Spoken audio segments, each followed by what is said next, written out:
Easiest life of anyone I know, and I love it.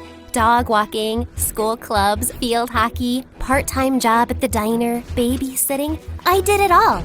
Hi everyone, I'm Olivia from Massachusetts. Please like and subscribe. Not everyone understood why I liked to stay so busy, but Mabel was the only person who was a jerk about it. Nice dress, is it your grandma's? It's for ballroom dancing class, like you have any rhythm. That's what the class is for, genius. And why do you care so much about what I'm doing? I don't care. I just think it's sad. You fill up all your time with pointless activities so you don't have to think about how lonely and pathetic your life is. Bully was too kind of a word for Mabel. She was evil. She hadn't always been this way. We used to be best friends. In fact, we were inseparable. Sleepovers, late-night phone calls about the boys we were crushing on. We were even lab partners in chemistry class. All of that changed the day of the triathlon. We made it through the swimming and the cycling segments of the race with no problems. We were neck and neck. And then, during the running segment, Mabel tripped over a rock and fell hard.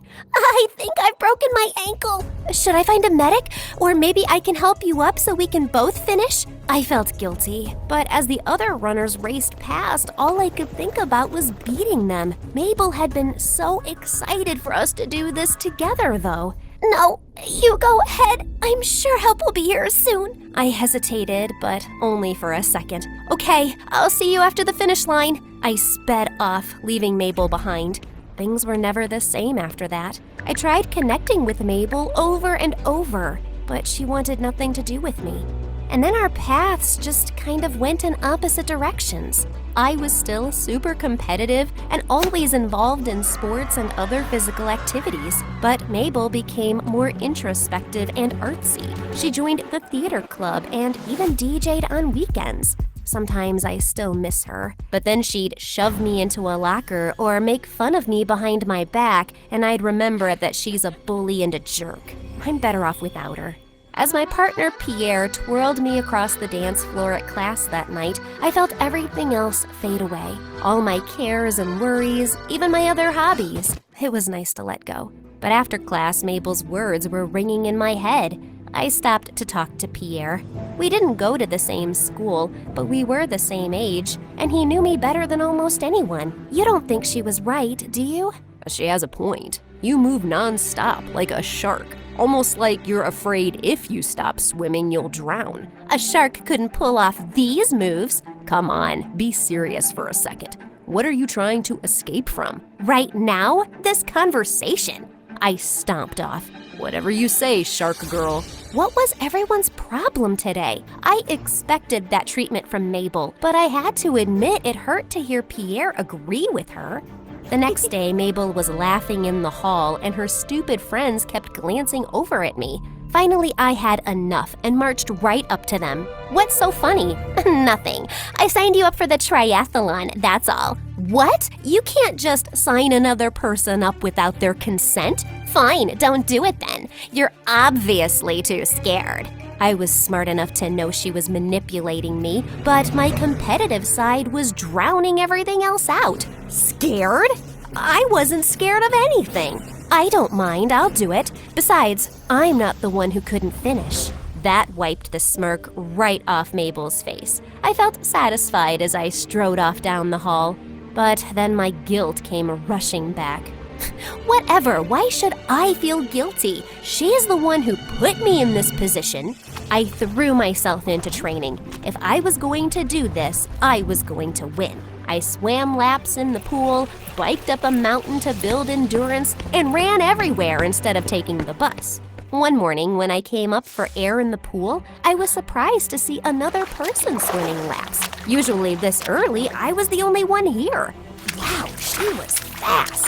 She pushed herself up on the other side and removed her goggles. It was Mabel. I didn't know what to make of her being there. But then when I went to relax my muscles in the hot tub afterwards and Mabel was there too, I started to get annoyed. Are you following me? This is a public facility. I've never seen you here before. Is torturing me at school not enough for you? Now I can't even train without you hassling me? I'm here to train too. Not everything is some conspiracy against you. Train for what? What do you think? The triathlon. You're doing the triathlon? Why? So I can finish what I started. I had to admit I respected her for that. Maybe we could train together. I don't need your help. She got up and left. Ugh, I don't know why I even offered. She could have at least been polite, but I guess that was too much to ask from Mabel. Well, at least I had the hot tub to myself now.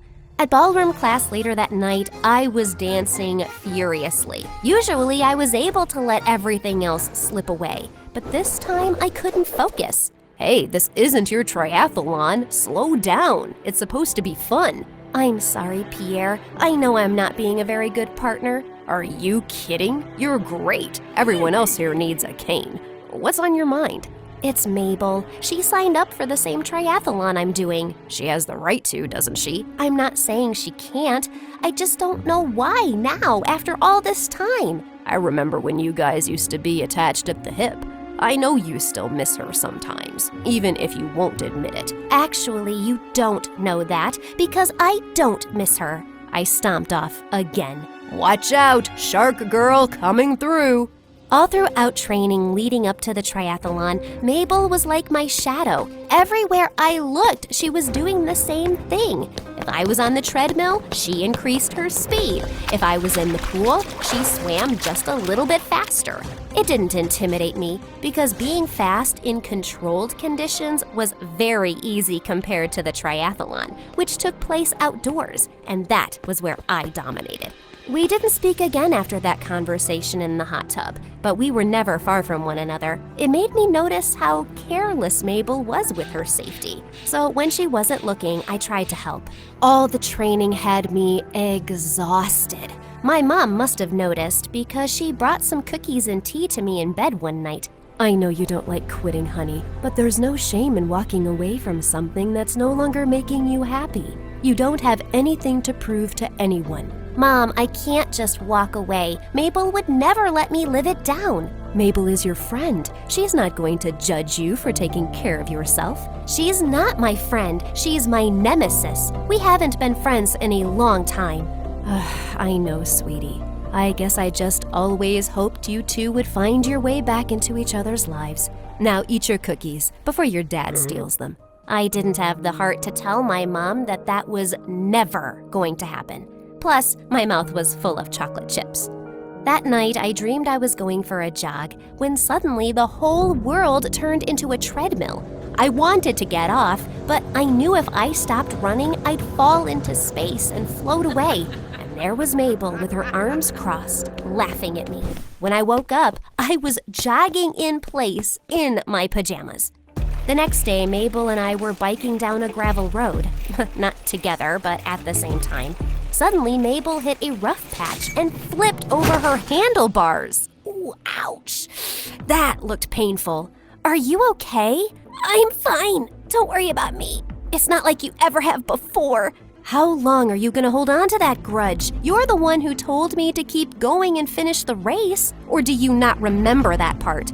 Forget it. Just leave me alone. I told you I didn't need your help. Mabel, this is so stupid. You're gonna get yourself hurt again. Why not just bail? You're not special, Olivia. I can do whatever you can do. I'm not saying I'm special, you psycho. I'm trying to look out for you. A car pulled up right in front of us. Hey, you two, maybe you could move your little powwow onto the sidewalk instead of the middle of the road. Go around! The day before the triathlon, Pierre and I skipped ballroom class so I could let my body rest. We hung out on the steps of the museum, which overlooked the entire city. Can I ask you something? You're just going to leave if you don't like the answer. I won't this time, promise. Do you really think Mabel is right? It's not about right or wrong. I think Mabel was hurt when you left her behind, and she hurt you when she refused to accept your apologies or hang out again. Now it's become this vicious, never-ending cycle. In some ways, it's like you two never left that triathlon. You had me for a second there. No, honestly, that makes a lot of sense. Thanks for always telling me the truth, Pierre. Anytime, Shark Girl. How are you? I feel like we always talk about my problems. Well, things haven't been easy lately, to be honest. My parents argue constantly, and I've been struggling at school. The ballroom lessons are kind of an escape for me. Pierre, I'm so sorry. I had no idea. Dancing is the one thing that helps you feel better, and I've been ruining it by complaining about my stupid problems. You're the reason it's an escape. You could never ruin it. I felt my stomach flutter with the golden light on Pierre's hair. Just the two of us on the steps. It was the first time in forever I felt comfortable just sitting still. I lay my head against his shoulder, and we watched the sun sink behind the skyscrapers. But enough of that sappy stuff. I had a race to win. At the starting line on the shore of the lake, I glanced over at Mabel. She stared straight ahead into the water, nervous but determined. The whistle blew, and we were off. Okay, Olivia, time to live up to your nickname. Go, Shark Girl, go! I swam like I was born in the water, like I was a goddess of the sea. When I reached the shore, I hopped onto my bike without missing a beat. I glanced back. I was winning. All my training was paying off. But the race wasn't over yet. I noticed another rider coming up fast behind me. It was Mabel. Wow, I guess I underestimated her. I started to pedal even faster. As impressive as Mabel was, she was gonna have to settle for second place. I could see the other riders huffing and puffing in the distance behind us. I threw my bike to the side and hit the ground running. It was the final segment of the race, the 10K. Mabel was close behind me. She looked exhausted. I was getting tired too, but I was in great shape from sports and constant exercise. Sorry, Mabel, but you're a DJ, not an athlete. What? While I'd been patting myself on the back, Mabel had caught up to me, and now she was pulling ahead. No, I couldn't let this happen. Not with first place so close. It was time to show Mabel just how fast I was. I took a breath, hurtled forward like a freight train, and then I tripped.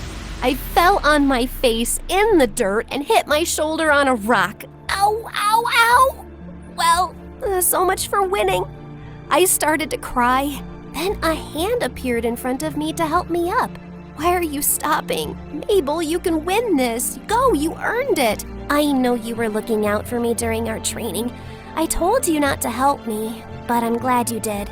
I was speechless. Come on, this time both of us finish or neither of us do.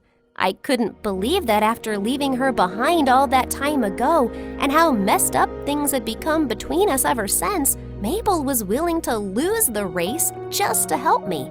She supported me and we hobbled onward together. The other runners started to pass us. At the finish line, Mabel and I practically collapsed. We chugged water and caught our breath. We may not have won, but we finished, and we did it together.